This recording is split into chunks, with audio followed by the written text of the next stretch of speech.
Good evening. I would like to call our April the 23rd, 2019 Board of Trustees meeting to order. Welcome everyone and thank you for being with us this evening. Our first item of business in order will be the prayer and pledge of allegiance. I'll call on Mrs. Morrison Fair to lead us in the prayer and then introduce our student who's going to lead us in our pledge of allegiance. So would you please stand?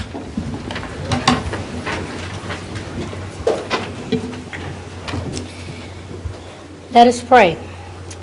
Dear God, tonight we celebrate the successes of the hard work of this district and each of its employees, and of our wonderful students that are entrusted to us each and every day. We have the opportunity to contribute to their success. So please be with the school board and with the administrators and other individuals here tonight and guide us to act with wisdom and a common purpose to advance public education by promoting student learning, protecting school safety, and serving as positive leaders for the community. Amen. Ladies and gentlemen, I take pleasure in tonight welcoming Norberto Godinez from Hollis Elementary School to lead us in the Pledge of Allegiance. Let me tell you something about this young man. Norberto is an outgoing, friendly, and diligent fifth grader. He is a member of the school safety patrol and always follows the school's code of honor, the 3 R's: ready, respectful, and responsible. Norberto recently represented Hollis at this year's Spring Sing and is recognized by his principal as a true leader in their building. He exhibits strong attributes of leadership, always seeking to understand new information, variations in opinion, and different cultures. Norberto, please lead us in the pledge.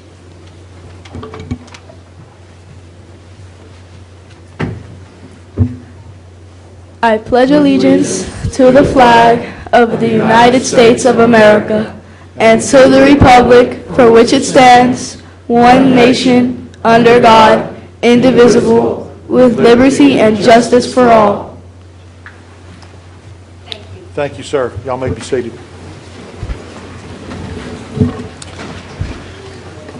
Before we get into the balance of our agenda, I'd like to thank Mrs. Bush for the flowers on the dais tonight. Do not forget, tonight is Administrative Professionals Day, so do not forget that.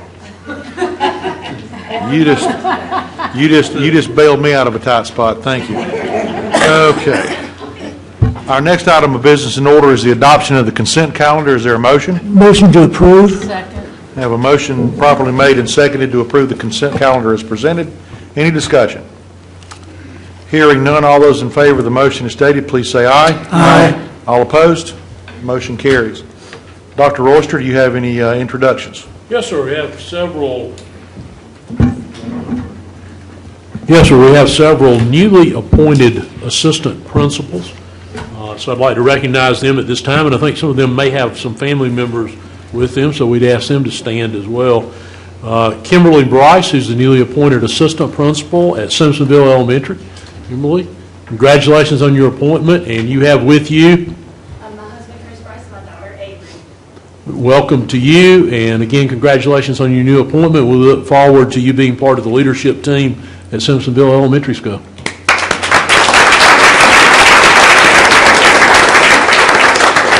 Next introduction is Trey Forrester, the newly appointed assistant principal at League Middle School. And Trey has obviously with him some family. Trey, who do you have with you? My wife Amy and my son Easton and my son Rhett. Well, welcome to them. Congratulations to you. We look forward to having you in your new role at League Middle School. Congratulations. Joshua Rice, who is the newly appointed assistant principal at Chandler Creek Elementary. Joshua, congratulations, and you have someone with you as well. Thank you guys. I have my wife Morgan with me tonight. Well, welcome to you. And again, congratulations. We look forward to you having that new role at Chandler Creek. Our next appointment is the new Assistant Director at Bonds Career Center, Candice Strickland. Candice, some of you probably recognize Candice because she did an internship up here during the course of this past year, and you've seen her at several meetings. And Candice, you have someone with you as well. Yes, thank you, my husband, Strickland. Welcome to you, and congratulations, Candice. We look forward to having you in that new role at Bonds Career Center. Thank you, Mr. Sowers. Our next item of business in order is the presentation of some awards. Our Miracle Worker Award this evening is going to be presented to a couple of outstanding recipients, and I'll ask Mrs. Goodwin-Caldwell to please make those presentations at this time.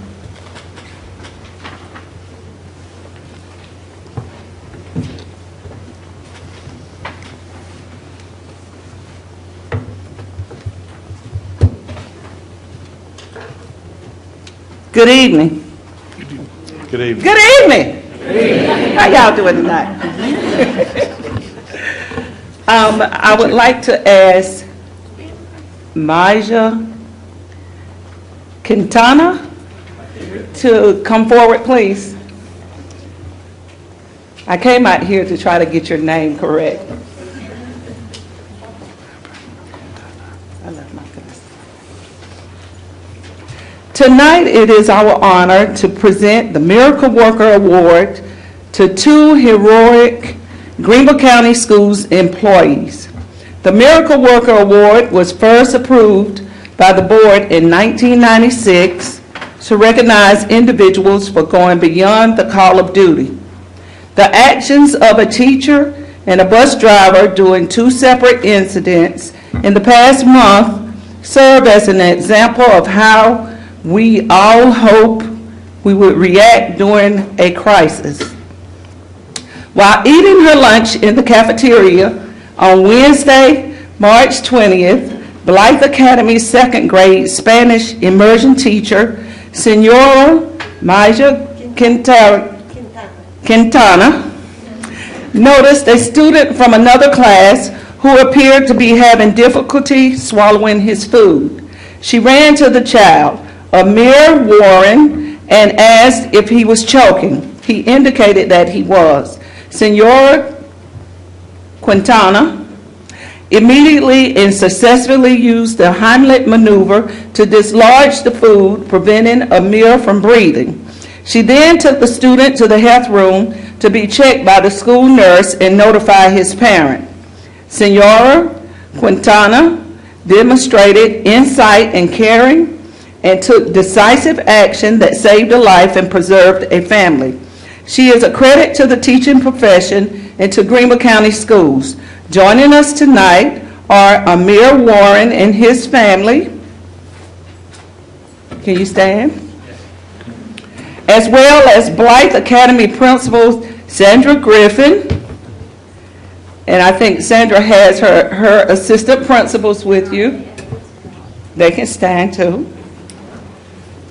On behalf of the Board of Trustees, I present to Maja Quintana the Miracle Worker Award for heroic action in recognizing an emergency situation, coming to the aid of a student in distress, and taking action to save his life. Please join me in congratulating her.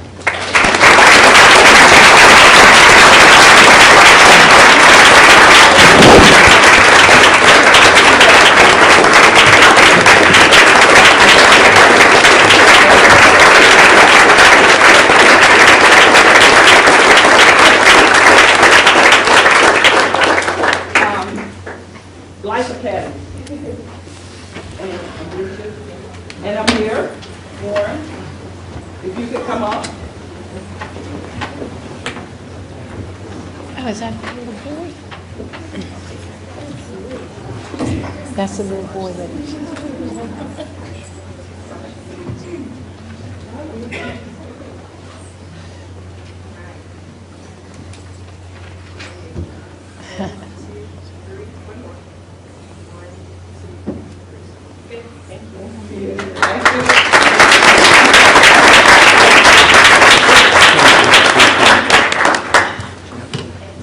Caitlin.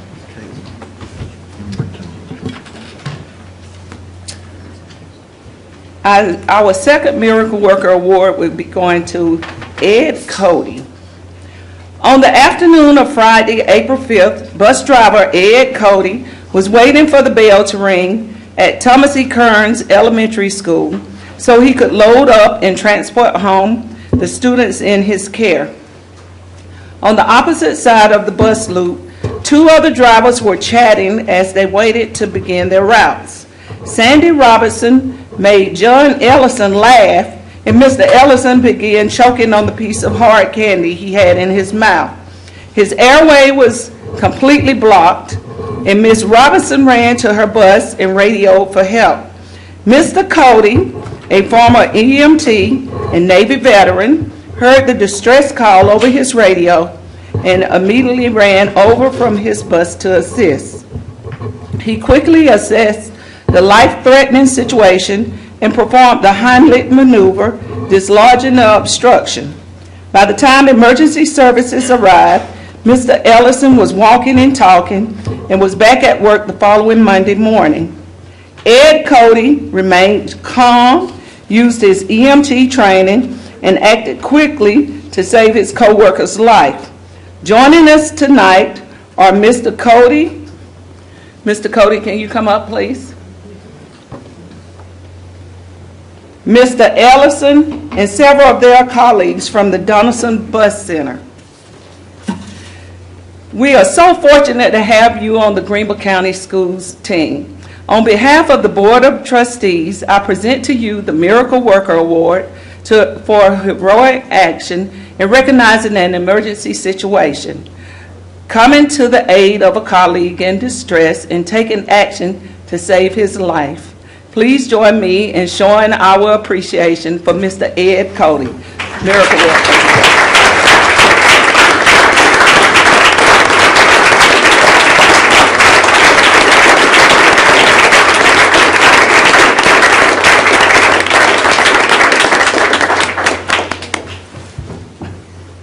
Okay, can we get the Donaldson? Do you have a family? Have your family come up? Mr. Ellison. Oh, that's what you say. Mr. Ellison, you're not having any more hard candy. Toy gum now.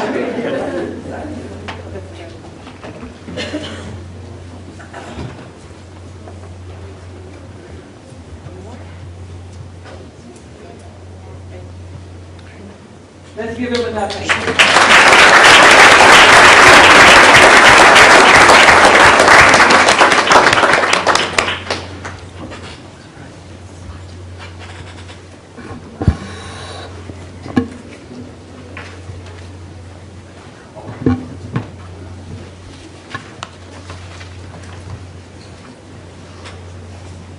Thank you, Michelle, for doing that.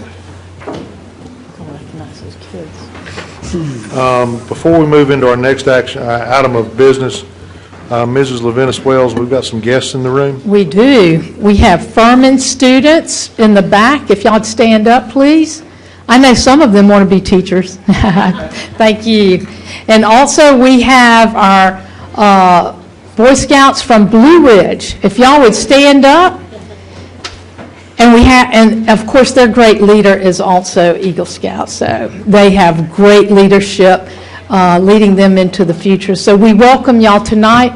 I don't want to jinx us by saying this is going to be long, but I'll just say I'm hoping it'll be short. But anyway, with that being said, I'll pass it over to our chairman. Thank you. Thank you very much. Our next item of business in order is the appearance of visitors. Tonight we have one person who signed up to speak to us, Caitlin Emberton. Caitlin?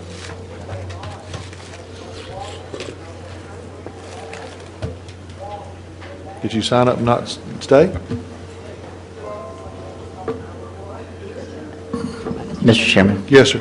I think she attended the advocacy committee meeting, so she may have signed in as a visitor.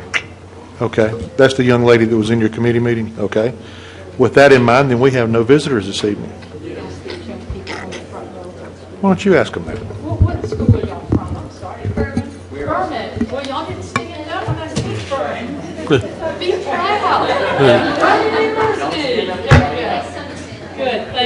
Okay. Our next item of business in order is the superintendent's report. Dr. Royster. Mr. Chairman, considering that you all heard a considerable amount from me at the budget workshop, and you're probably going to hear a considerable amount from me next Tuesday at the first reading of the budget, I'll waive the superintendent's report tonight, so you feel free to move on in your agenda. Thank you so very much. Yes, sir. Our next item of business in order is item 6.01, District and School Strategic Plans Update. If I can get my machine here to cooperate.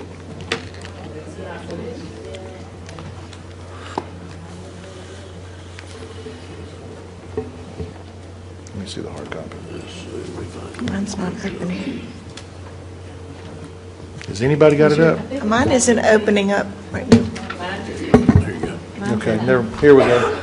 Man, I got it right here. I'll just do the old-fashioned version. The item is related to the 2019 District and School Level Strategic Plans Update. The recommended motion coming from the Committee of the Whole is to approve the District and Schools Strategic Plan Updates. Is there any questions or discussion?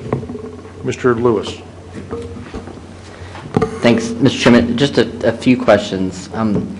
One, as you look at the pages that were added for this year's revisions, most of them include a number of standardized and required tests that come from different folks. Could you guys provide us, by email is fine, a list of all the tests that are mentioned here, and whether they're mandated by federal law or by state law, or whether they're tests that we opt into here, just the ones that are listed in the ed plan?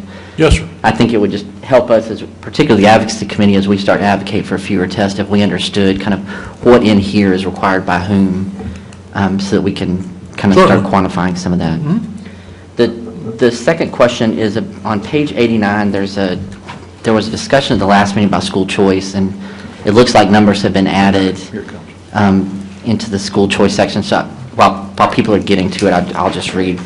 This performance goal 8, and so this is page 89.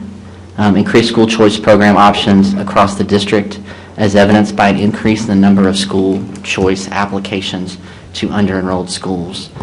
And I don't believe that was added. That's the original one, and we asked to omit that. Is that not correct, Dr. McCreary? That's correct. So that should not appear in there.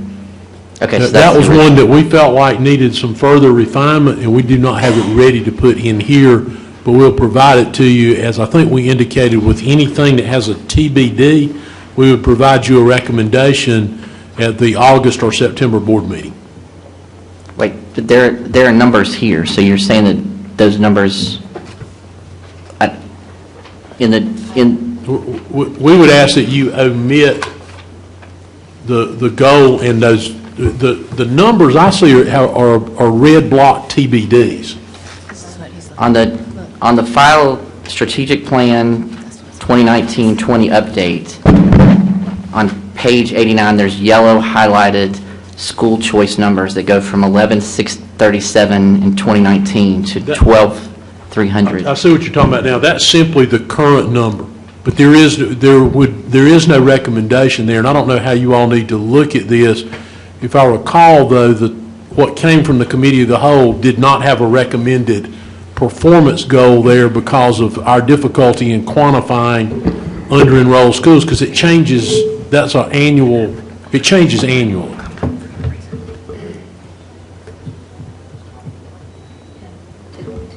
Right. So my question is, when we looked at this at the Committee of the Whole, those boxes were blank. But now on the file that is updated, those boxes have numbers. And so there is a number for 1920 of 11,700. That's how many students we have who are exercising choice in 18-19 and a total number in 12-3. But what I'm saying to you is I don't know how those numbers populated in those fields. Okay. And it doesn't change our position. We do not have for you a goal for that tonight. Okay. And I'm not sure why the electronic copy varies from the paper copy that's supposed to simply be a copy of the electronic copy. Okay, so just to make sure that I understand what we're approving, those numbers should all be blanks. Yes, sir. They should remain performance goal A. TBD, as expressed in the committee of the whole document. Is the baseline number of 11,637 correct?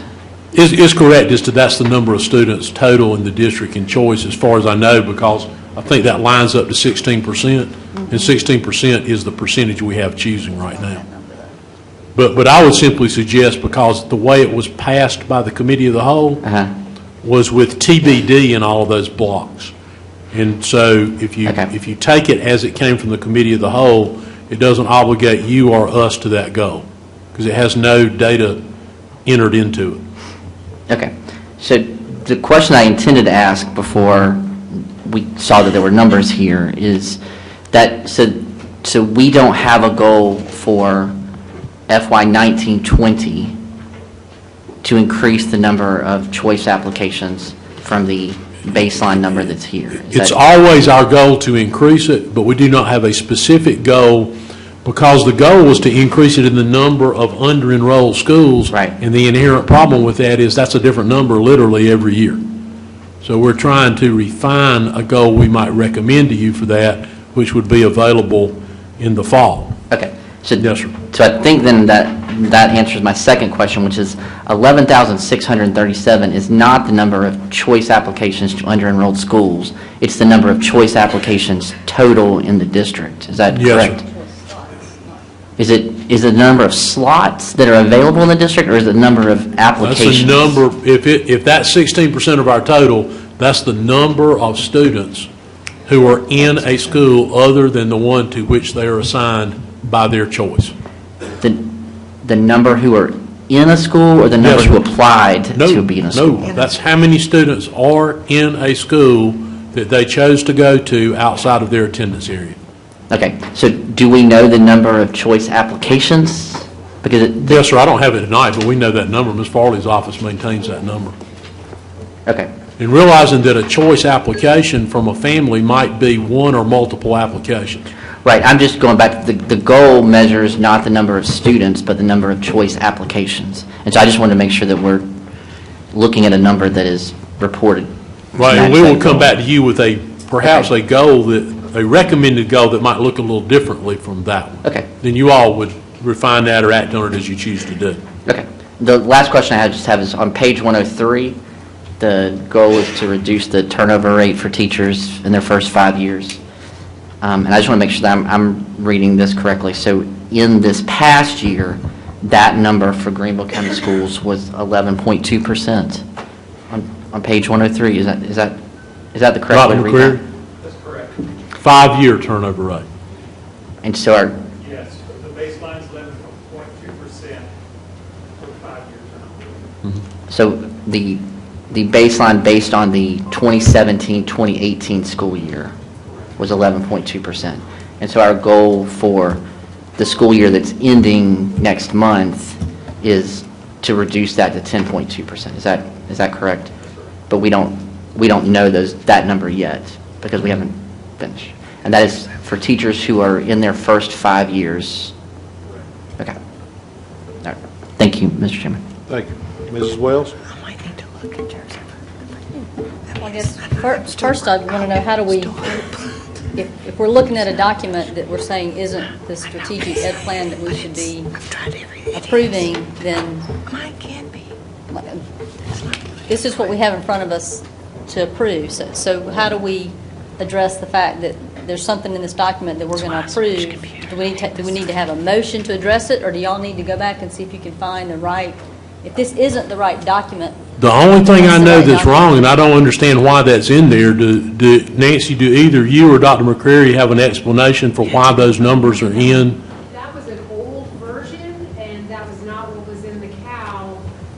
We took those numbers out before the CAL. So do you have any idea why their electronic version is not the same as the electronic version from the I CAL? had to pull up the version from the CAL and Word docs. Nancy said it's going to roll. How time sensitive is this?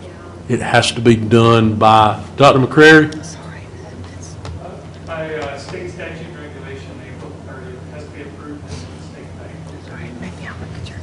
Can you not simply take the CAL document and put it electronically to them right now? If board docs would work. It's not working on, It's not working right now. Board Docs is not working right But now. perhaps we could come back to it, is that possible? Just move to the next item with the agreement to come back. Is Okay, there any can- objection that we move forward to the next action items? And once we are through with the agenda, come back to 601? Yeah, as long as we don't need it. I mean, is there any objection to moving on and coming back to 601 as the last action item? I don't or have the a last problem with item? that, but I have a couple of questions You wanna about go and ask whatever. now? If, Maybe if you want to ask now, it Okay. might boot itself back up, I don't know. okay, so similar, when we talked about this item, we said we didn't have numbers determined, and we didn't really think that the performance goal we had established was going to be one that we could track adequately. But we have a whole bunch of things to do. We have a whole bunch of, an action plan with a whole bunch of activities that we identify to increase the choice. Yes. And all of those also have TBD. So I have a sense of urgency, as I said before, to see some sort of plan developed that's in alignment with some goals that we have. So what would be the timeline if we're going to have to be determined here? What would be the timeline to establish what the performance goal is first? When can we get that number? And then for all these activities, at what point are we really going to start working on any of these items? Because there's a bunch of activities, and if we think these are going to increase choice, are we working on them or not? And if not, Some of them we would already be working on. Some of them we might not start until we have a more specific target, but many of them are very general. I mean, a career cluster catalog, I mean, that's something we're going to do, no matter what your goal is up there. It's always our intent to encourage and increase choice options. So anything down there that's an activity that encourages and increases choice options, we begin to work on that, because those things don't have to do exclusively with the goal that was originally stated. And as we said, we can bring this back to you in August or September, hopefully in August, with that goal in there. We might get it done sooner than that. But the fact of the matter is the choice windows are already open and have been open and were open before this was approved. And you know, one of the challenges we have with this is we are having to meet a state requirement to report on a plan that we've not yet implemented. So we're reporting actually a year ahead on a plan that doesn't take effect until the year that we're in. So it doesn't make a lot of sense, but we're doing this simply to fulfill state requirements. If we'd had the option, we wouldn't have brought you one in here to approve in April, because it doesn't line up with your planning cycle or the actions we take to enact that plan. That makes sense. right. So when you bring something in August, then the potential would be, if there are changes or if there are things that we identify, once we identify what our performance goal is, we would have time to implement some changes potentially before open enrollment period, or you're starting that planning process for getting additional choice. Way before the open enrollment period for the, I don't want to get my numbers wrong, the 2021 school year. Right. That might get the right, yeah. Okay. So I would just like to request that the August Cal, we're able to have this conversation and just have an expanded conversation about the choice part, because for me, if there's something from the board standpoint that we need to be considering, so if we need to consider whether we need to set aside so much choice in every school in the district, and that needs to go into our planning projections, that's something we need to consider sooner rather than later. So that's just an example of, if there's a driver for the board to look at, I'd like to look at that sooner rather than later, because otherwise then we miss a budget cycle following that if you don't deal with it beginning, in August. You can't get it in the We'll budget. provide it as soon as we can provide it. No later than September. And we'll make every effort to get it to you in August. Okay. So tentatively on the Cal for August, we can have a conversation about school We'll choice. make every effort to get it to you in August. I don't know another way to say that. Okay. Okay. Dr. O'Connor? Yes, it looks that most of the goals under that relate to career and technology pathways in one way or the other. So I imagine that's an emphasis that we're trying to add to the whole notion of choice.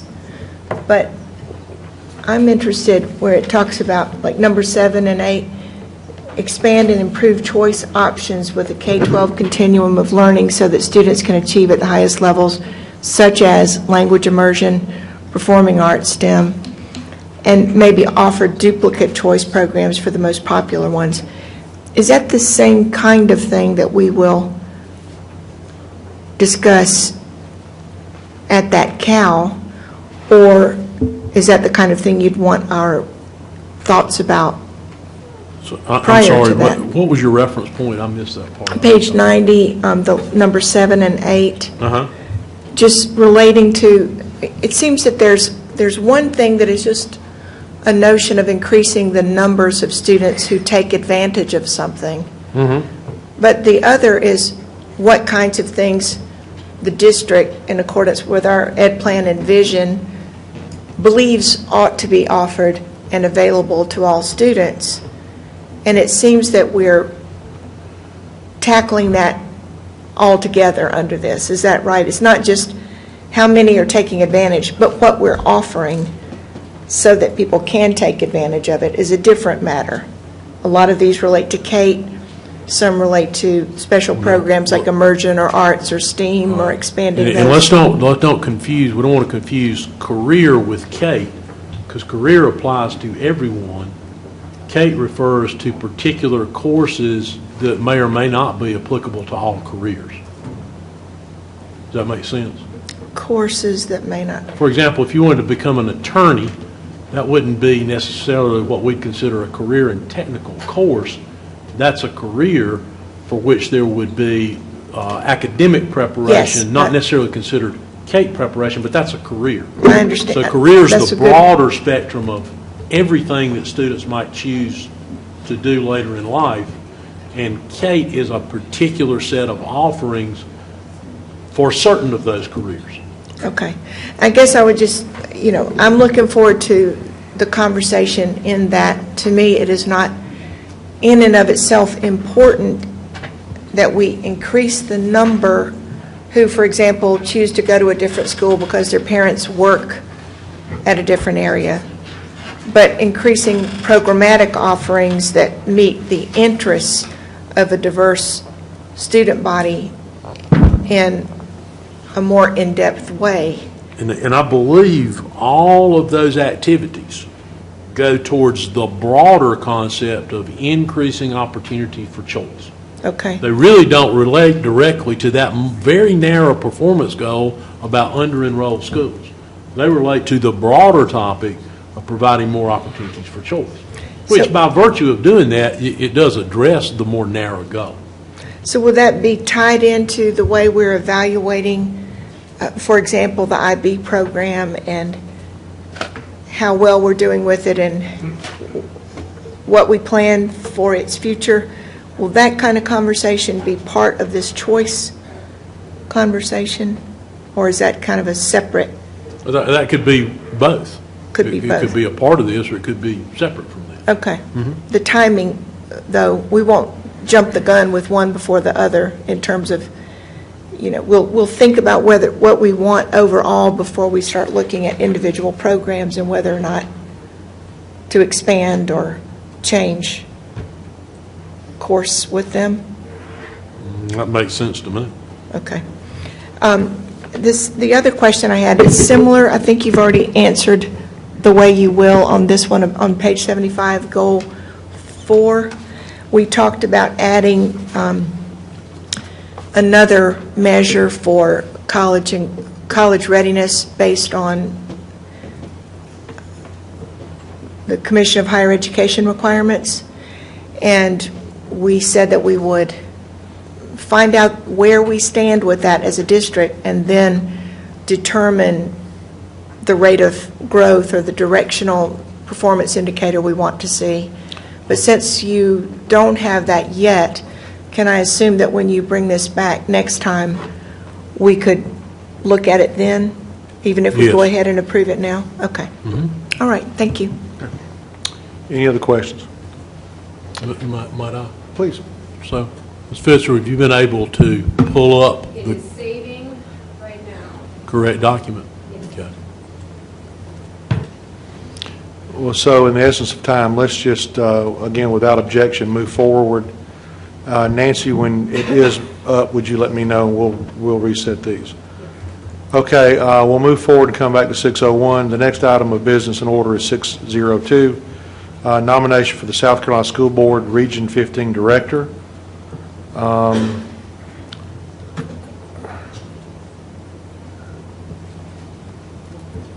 I'm waiting on the computer to come up. Bill? to make it? Mr. Chairman, I make Yes, a motion to approve the recommendation of Lisa Wells to the South Carolina School Boards Association. Didn't we already No, it's make that coming from motion? committee. Oh, it doesn't have to Guys, have that. it's We're coming just from a trying to committee. help you That's out. okay. It's coming from committee of the whole. Okay, I'll wing it without that then. Okay, thank you.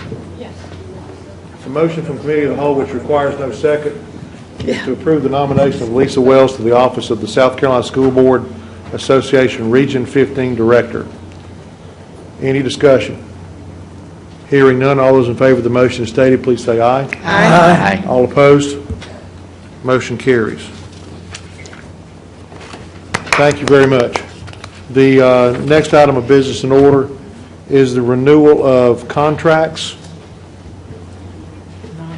The non-renewal of contracts. Let me borrow the hard copy. I know that. I feel your pain. 603. It's just not working.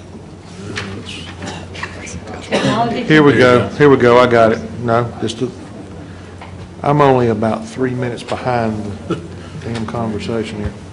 Okay, recommended motion coming from the administration that the Board of Trustees conditionally accept the superintendent's recommendation that the contract of one annual contract employee not be renewed for the 2019-2020 school year, subject to employees' appeal rights pursuant to Section 59-26-40 of the South Carolina Code of Laws.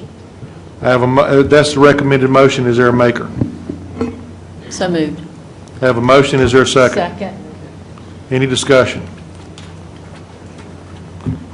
Hearing none, all those in favor of the motion as stated, please say aye. Aye. All opposed?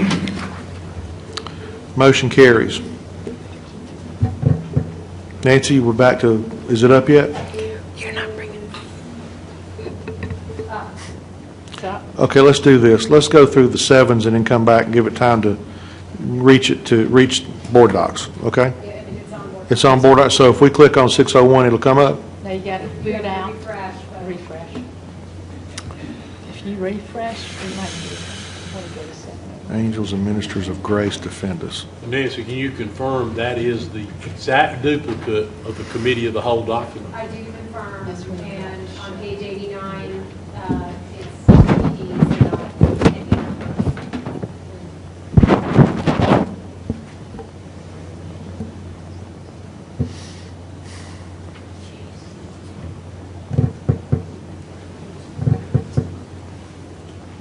Okay, let's go back to item 6.01, the district, 2019 district and school strategic plans update. I'll ask everybody to refresh, to check the document, and if there are any additional questions related to this update, we'll entertain those questions.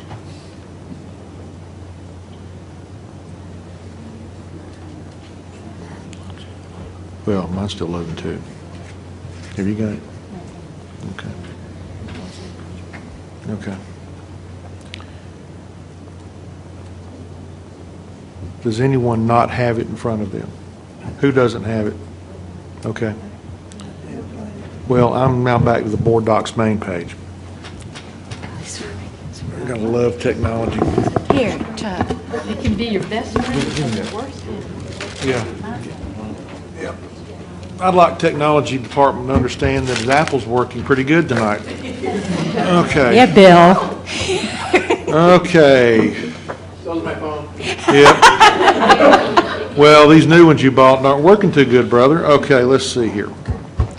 We have a motion properly made and seconded. Or are we still struggling to see the comment, the new document? All 150 pages. Well, Mr. Chairman, if you could clarify for me, when we had our committee of the whole meeting, we didn't make any changes to the document? Yes, ma'am. At the committee of the whole? Right? Is that correct? And there have been no changes made since then? Jason? We have made no subsequent changes. No changes were made. Okay. We're going to. And we, Yes, But for tonight's action, the discussion and the document related to the committee of the whole meeting has not been altered. okay. Does that answer your question? Yes. Thank you. If you recall, the cover information we sent to you had some color codings, and it said these have data left to be put in, and there was only one goal that needed to be worked with. We already identified that one. Those other blanks are still blank for the reasons they were blank at Committee of the Whole. We didn't yet have the data in. You may recall that. I was trying to see if I could find the printed version. There were data now available and included, not requiring any action. Baseline data was added. A progression and performance metric established and approved. No action was required. In other words, we just put in the baseline data. You all had already set the goals. And the annual progression was added to previously approved goals. So you said, like at this end, 90%, and we stuck in an equal distribution of getting from where we were to 90%. So the only one was the one we previously mentioned where the goal needs to be worked with. Okay.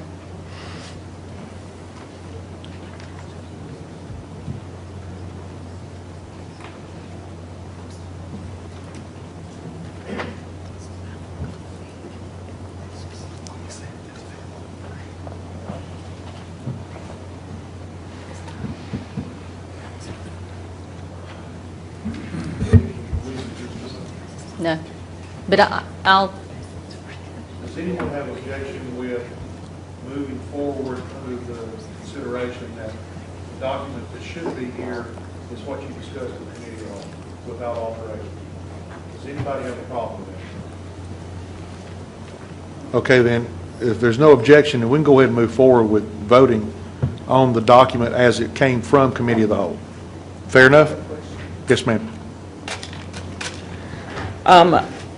On page 93 under reduced class sizes, it says actual data is 17.1, but the projected data is 19.1.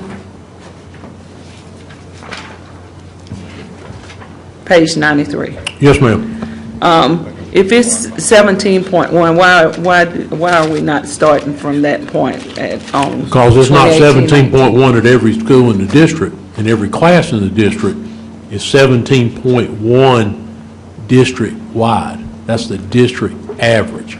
The district average, because of the way we do it, is always going to be somewhat lower than the allocation formula.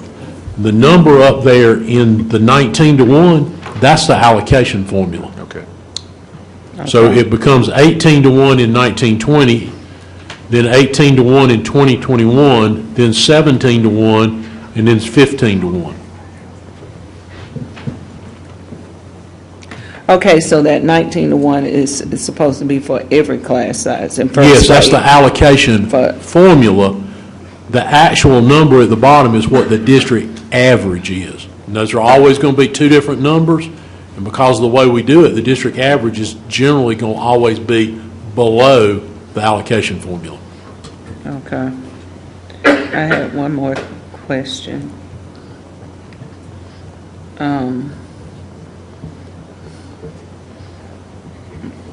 trying to pull it out.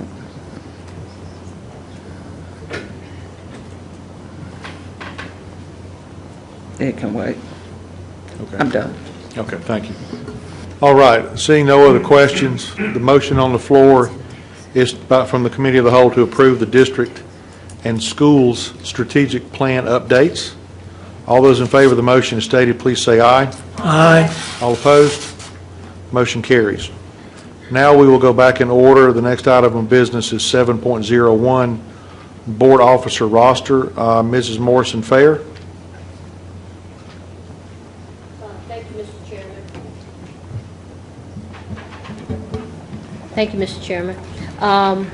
The board officer candidate roster, and I will just give you a small background information.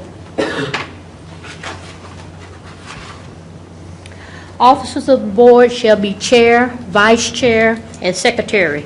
Officers shall be elected annually at the regular June board meeting. Their terms of office shall be from July 1st through June 30th. Officer elections will be held at the regular June board meeting. The vote shall be by show of hands. The following individuals are on the roster of candidates, and they are as follows. Chairman, Linda Leventis Wells, Derek Lewis, Chuck Sellers. Vice Chair, Derek Lewis, Lisa Wells. And Secretary, Derek Lewis, Glenda Morrison-Fair. The letters of intent are attached and are located on board docs. Mr. Chairman, that is my report.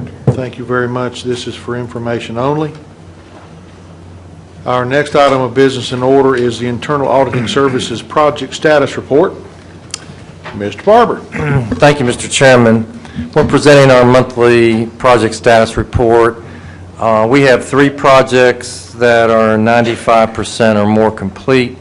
2 of those are on my desk for review, and hopefully the 3rd one will be coming soon, and we'll hopefully be issuing those projects.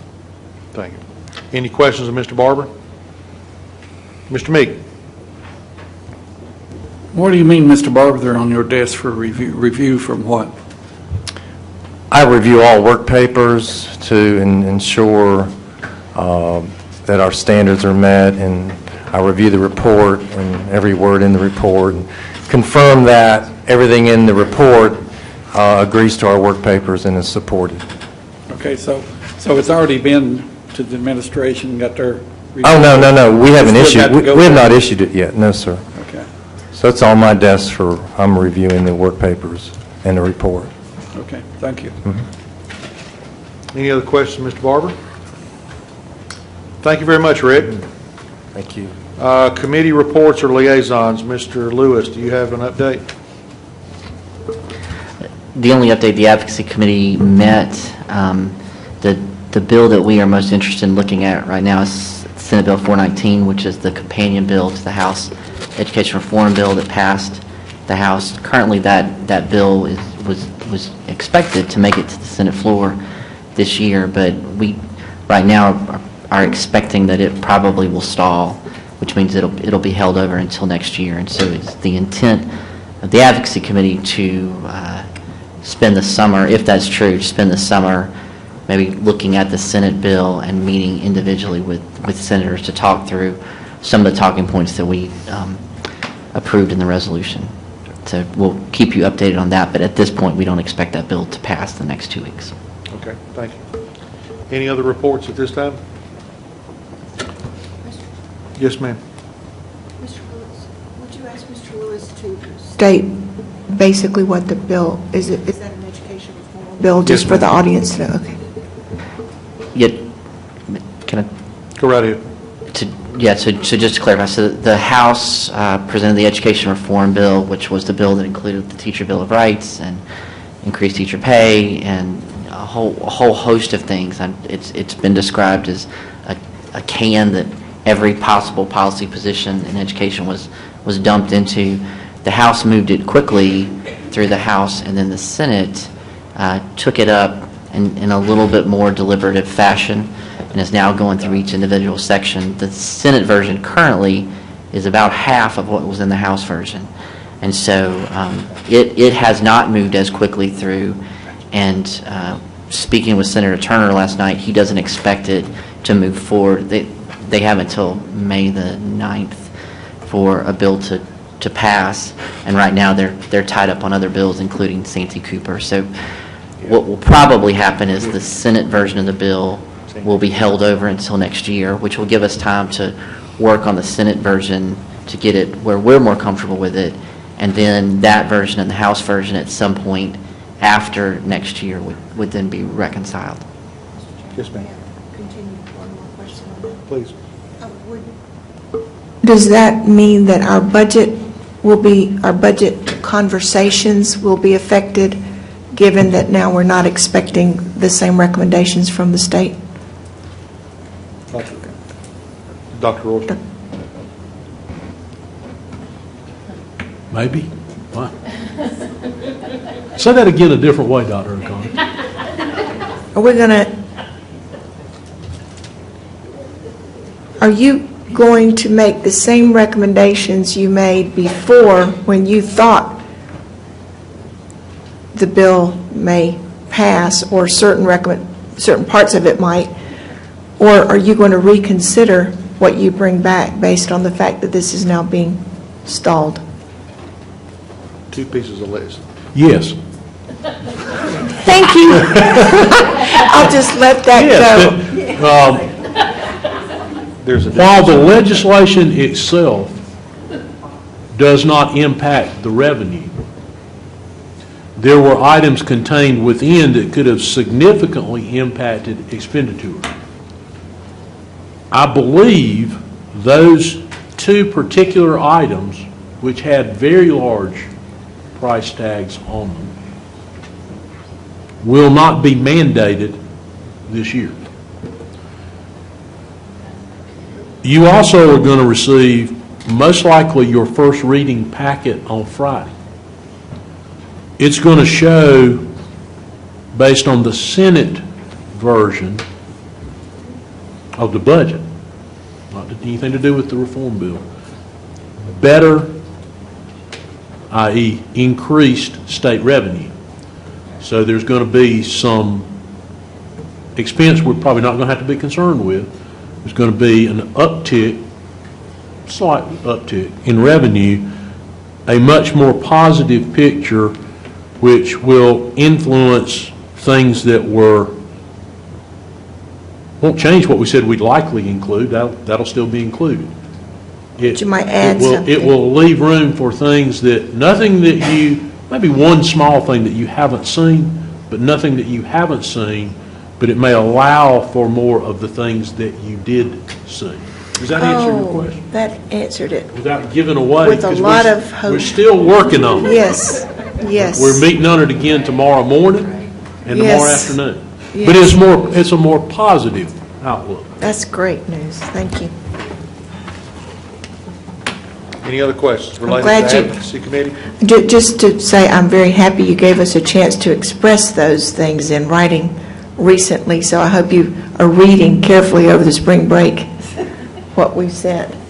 So thank you. Thank you. Sure. I've read them carefully. I don't know that I'll go out on a limb and say I read them over spring break, but we've read a lot of them in the last Fair enough. day and a half. Fair enough. And some before then. Mr. Lewis, closing comments? Just because there was one additional thing I know we talked about in the advocacy committee about the budgets, though, Dr. Royster, we do expect the House version and the Senate version of the budget to have the recommended 4% increase for teachers. Yes, there is no disagreement at this point between the House and the Senate versions of the budget on the 4% increase. And when we say 4%, I know you all know this, but everybody that might be listening to this conversation doesn't. For teachers still on a step raise, it's more than 4%. It's 4 plus the step they're entitled to. So for 83% of our teachers, it would be somewhere between 5 and slightly more than 8%. Okay. Any other? Ms. Wells?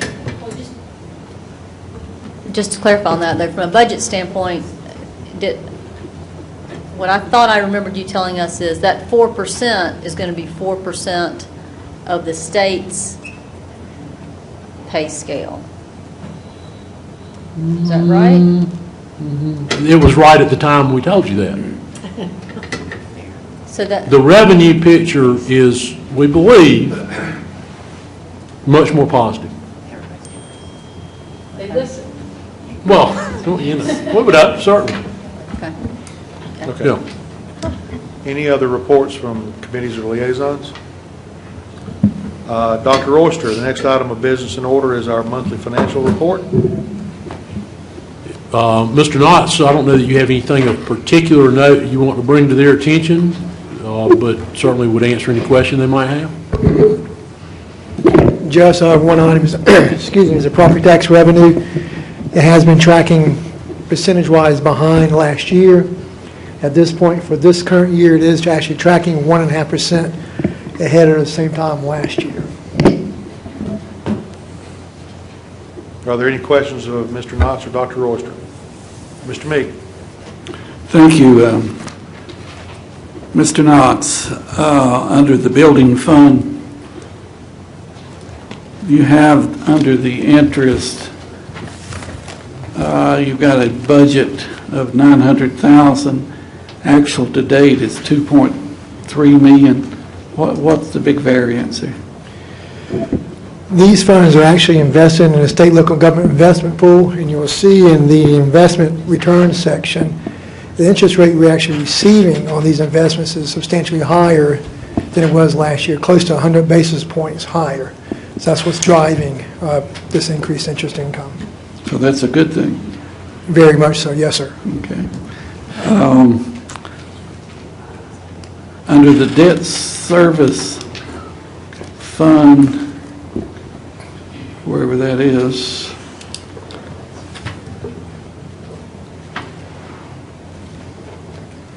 we have a revenue of 96.5% of total budgeted amount for 18 and 19. Is that because of the collection, the timing of it is when we collect the taxes? Is that why it's up to near what we have budgeted? Yes, sir. February is probably our last big month of property tax collections. We'll still get some in March, but actually this is looking very healthy. Okay. On the balance sheet, under the liability, under the liability section, due to government agencies, $30,020. What is that for? I cannot tell you exactly what that represents, but at times when we do receive revenue from different agencies, such as the federal government or state, that money will come into the general fund and be transferred to the other funds. That could be an item of that nature. I can find out exactly what that pertains to. Okay.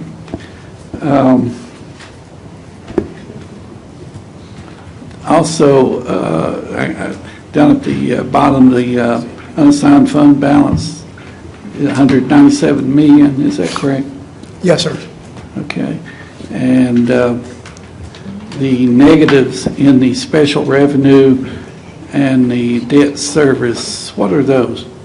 For the special revenue, particularly pertaining to the federal programs, we spend the money first, or we have the expenditure incurred first, and then we have to submit reimbursement from the federal government. Okay. So until that balances out, that number will always be negative during the course of the year until the end of the year, and then when we file our final claims.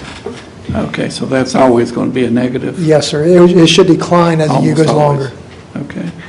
And remind me one more time, when is the best bonds, when is that to be paid off? January of 29 or? December 2028. 28, yes, December. Sir. I'm going to remember that sometime, but I wanted to make sure, so I could make sure your replacement would know this. Thank you. That's all I have. Thank you, Mr. Meek. Mr. Lewis.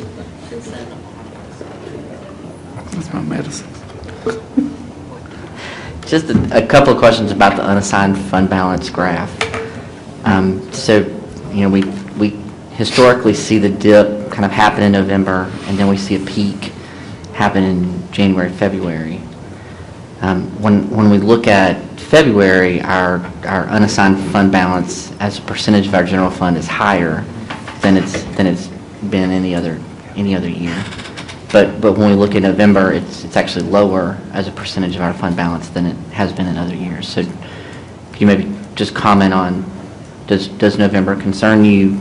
Is February an anomaly because we collected more revenue? Like what do you think is happening there?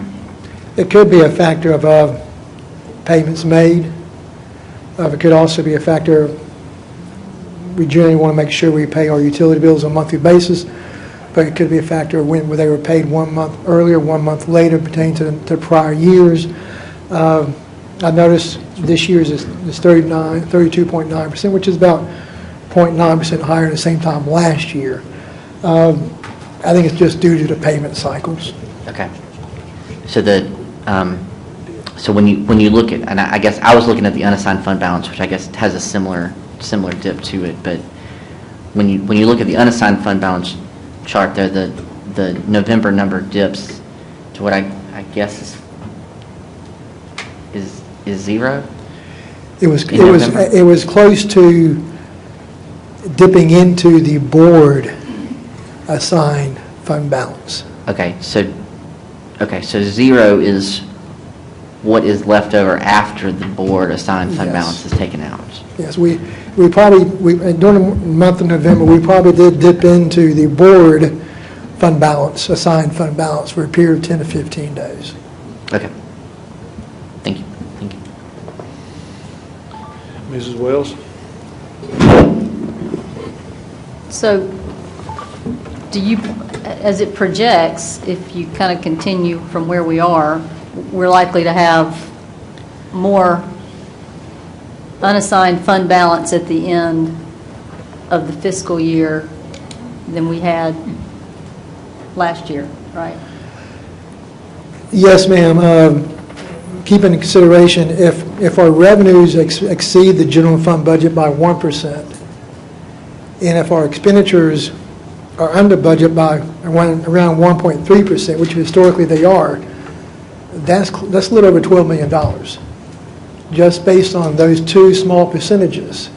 On a budget of $620 million, a 1% variance in revenue and a 1% variance in expenditures coming under budget is going to be over $12 million. It's just, the dollar amount sounds large. Percent-wise, it's pretty tight. Well, except if you compare back to 2014, ever since 2014, at this same period in time, we've tracked a higher and higher percentage of unassigned fund balance at this point in the year. Yes, ma'am. We did experience, starting in FY13, FY14, we started experiencing a nice percentage increase every year in our mill value. Grew substantially, anywhere from 3.5% to 4% every year coming out of the recession. So what that did is that generated additional property tax revenue that were not in my projections, which then fed into the general fund balance and the board unassigned fund balance. Okay. So we always use the current existing mill value when we project our budget. But And currently, so we've grown from there? Jeff does an estimated growth on the mill value, but we always try to make it a conservative increased estimate. Two things that you might also consider in looking at the number you're looking at. One of the great contributors to that increase in property tax revenue, and we've talked about this several times, but usually during the budget process, has been the huge percentage of that that's due to new car purchases. And we talked about our ongoing concern that over several years, at some point, we've got to hit a bubble where everybody's bought a new car.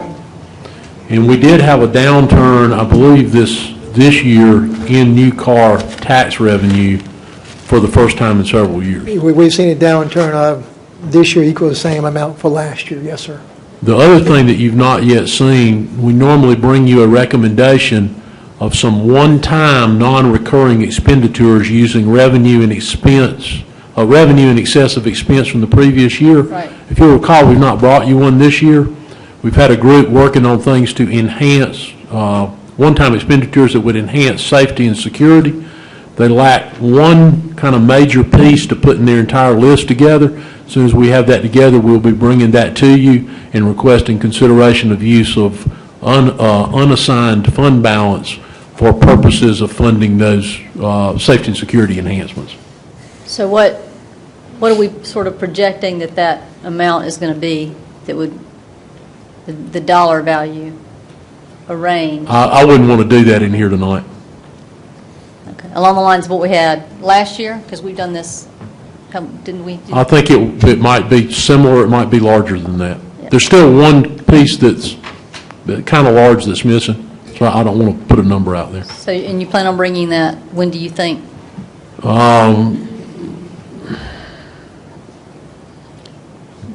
June or August. Okay. We're trying to be very thorough in the review of that. Okay. So. Okay. All right, thank you. Mm-hmm. Anyone else? Thank you very much. The chair will now entertain a motion that we adjourn. Motion to adjourn. Second. I have a motion to adjourn properly made and seconded. Any discussion? Hearing none, all those in favor say aye. Aye. All opposed? Motion carries.